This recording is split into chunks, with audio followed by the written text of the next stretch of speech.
Guys, wala naman kasi sa Bible na gay, trans, or kaya lesbian. You are also a man. Okay?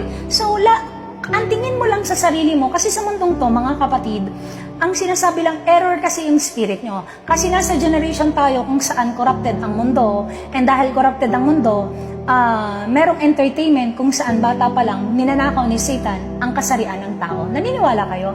Devil, Satan has a power to thief the identity of a person. Kaya ang tingin nila sa sarili nila ngayon is babae sila because of what? Number one dyan, because of entertainment. Ngayon, bata pa lang kayo, nakapanood kayo ng ganito. Tingin nyo ngayon sa sarili nyo nung nakapanood kayo ng Barbie, ang ganda. Diba? Ngayon, binubulungan kayo ni Satan habang bata pa lang. Actually, maniwala kayo, for God so loved the world. Mahal ng Panginoon ang lahat ng tao, pero ang kailangan nyo po ay itanggihan ang inyong mga laman. Okay? When we say mga laman, kailangan nyong i-crucify ang inyong flesh. Gaya namin. Okay? Gaya ng mga lalaki dyan, ng mga babae nating kapatid dyan. Gaya ko, kinocrucify ko ang aking laman. So wala po ditong exemption. Exempted. Okay? Lahat tayo ay gagalaw. Lahat tayo ay maghihirap. Lahat tayo carry one another burden. Ma'am Jazz, magandang gabi po. So dito ay walang magiging, alam mo yon, wala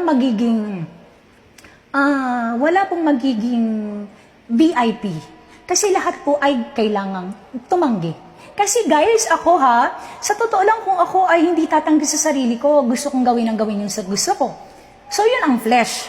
Pero dahil mayroon akong respeto at takot sa Panginoon, kailangan kong tanggihan ang sarili ko.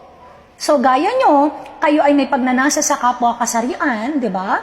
Mahal ka ng Diyos, ang gusto niya, tumanggi ka sa iyong pagnanasa. Oo, tanggap kayo guys, pero hindi po sa pamamaraan nyo. Okay? Hindi po pag sinabing mahal mo yung Diyos, hindi mo i-crucify yung flesh mo. Kaya nga nagkakamero ng malaganap na kasalanan dahil nga po sa kagustuhan ng ating laman. Okay?